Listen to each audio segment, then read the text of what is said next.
አልጠላሽም ክፍል 18 ከደራሲያን ዓለም የተጻፈ በእውነተኛ ታሪክ የተመሰረተ አቅራቢ ይፋት ሎቭ ስቶሪች።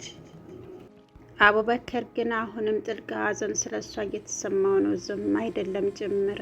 እሁድ ጠዋት ሉና አቡበከር እና አፌን ተያይዘው ወደ ጦሳ ተራራ እያቀኑ ነው። አፌን ጓደኞቹ ሄደው እኔ ሳልሄድ እያለ ሲጨቃጨቅ ቆይቶ በመጨረሻም ተሳክቶለት ሊሄዱ ነው።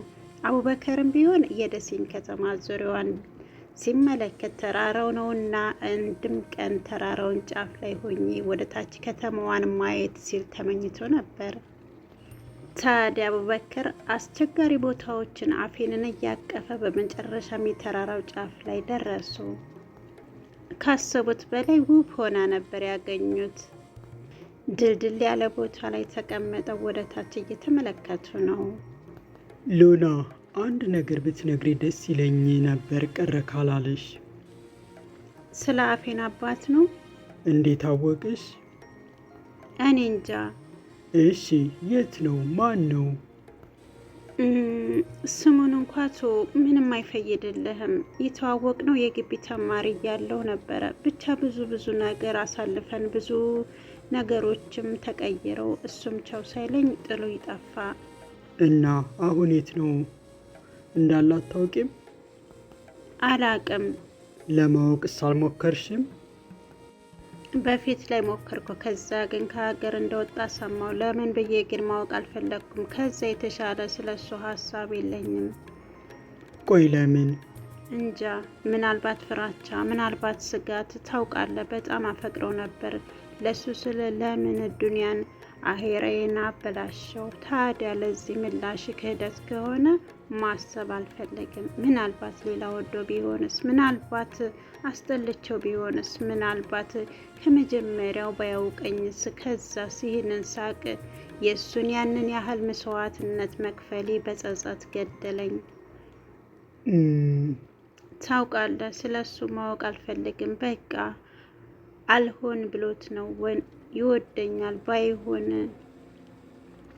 ባይሳካለት ነው የሚለውን ተስፋ ያኖረኛል። ስለሱ ማወቅ የመኖር ትርጉሙ የሚበላሽብኝ ስለሚመስለኝ ፈራሁ። ምናልባት ሌላ ህይወት ጀምሮ ቢሆንስ? እናማ አግኝቼው ተስፋዬን ከማጣ አለ ብዬ መጽናናትን መርጣለሁ። የፈረደበትን በዋ በአይኗ ዳራጅ አበበ።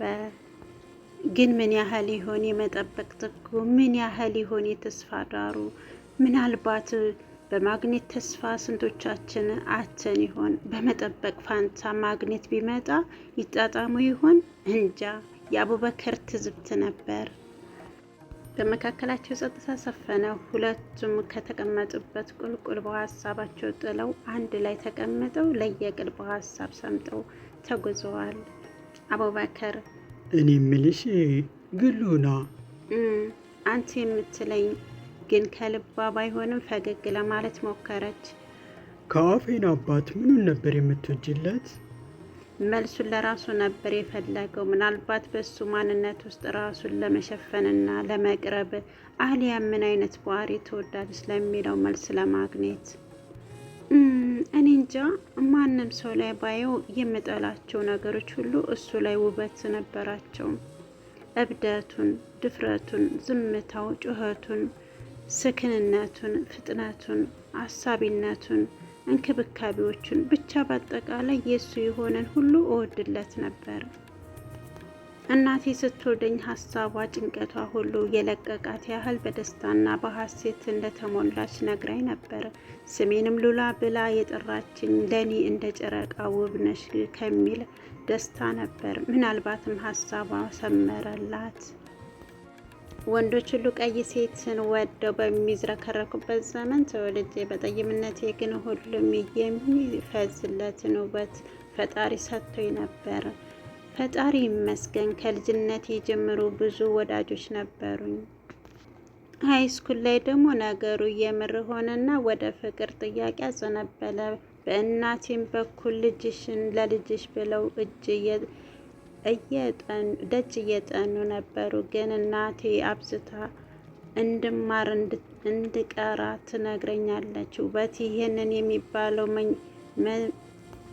መታመኛ የለውም። ምናልባት ባይጠፋም እንኳን ይለመድና ይዘነጋል፣ አሊያም ካንቺ የተሻለ ያገኛል። ባልሽን በውበትሽ አትሰሪው። ሁሌም የሚታይ መሬት እየወረደ አሊያም ይኑርሽ የሚጠራ እና ውበት ባህሪ የተባለሽ የሁልጊዜም ምክሯ ነበር። ምናልባት እንዳለች ለፋው ቀረው። ሁሌ ማታ ማታ ቀን ላይ የቀራሁትን ለእሷ ቀራ ነበር። እንጃ ምናልባት ዱንያ ለለፋላት አትሆንም። ምናልባት ይህንን ዓለም ለእናቴ አይመጥንም። የልፋቷን ሳታይ አረፈች። አዎ አረፈች ልበል እንጂ ከዚህ አሰልቺ ዓለም፣ ከዚህ ከማይጨበጥ ተስፋ ቢስ ከሆነች ዓለም ላትመለስ ወደ አሄራ ሄደች። የኔ ስኬት አሊያም ውድቀት የጥንስሱ ግቢ ነበር።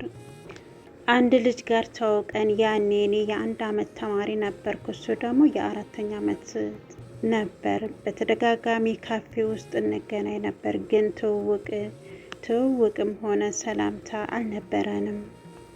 ታዲያ ሁሌም ቢሆን መስጊድ ስሄድ ብቻዬን ነበርኩኝ። ሲጀመር የዶርም ልጆች በሙሉ ክርስቲያን ነበሩ። ሲቀጥል ደግሞ ከሰው ጋር መግባባት አልችልም፣ አልወድም። በቃ አዲስ ሰው ሁሉ አውሬ ነው የሚመስለኝ። እሱም መተው ስለነበረብኝ እንዳይተዋወቁ ኮስታራ የሚባል ሴት ሆኜ ከማንም ጋር ንግግር አላደርግም ነበር።